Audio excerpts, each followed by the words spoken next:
Abakobwa benshi bari kuvuga ngo ntabwo bashaka umugabo umeze gutya, umeze nk'ingagi, kandi ubwiza bw'umugabo ni amafaranga, kandi abakobwa benshi bakunda amafaranga. Munyandikire muri komenti mumbwire nawe uri umukobwa mwiza gutya, ibi bikaba biri seriye. Ese uyu mugabo wamwemera afite amafaranga? Amafaranga nyine wumva ko aguhagije ariko ari amafaranga.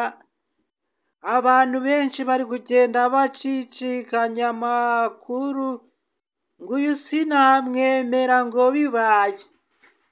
Dusapoze ko bibaye akakoporoposa, noneho akaguha buri kimwe cyose ukeneye afite ifaranga, mbese yarakoze ikofi.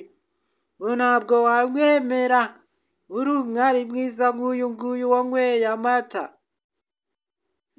Muze kunyarikira mumbwire yemwe bimeze bite?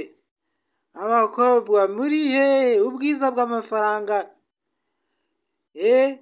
ni ubwiza bw'amafaranga cyangwa ubwiza bw'umugabo? Ni amafaranga, ntabwo ubwiza ku isura ntabwo bisobanuye ko uri umugabo.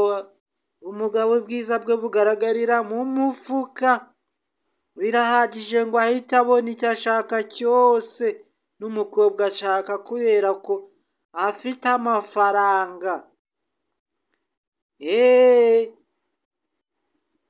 Niba wageze hano ku muyoboro, ntugende utavuze nka cya kinyoni bita igishwi. Kora subscribe, like, comment. Ibyifuzo n'ibitekerezo ni ingenzi.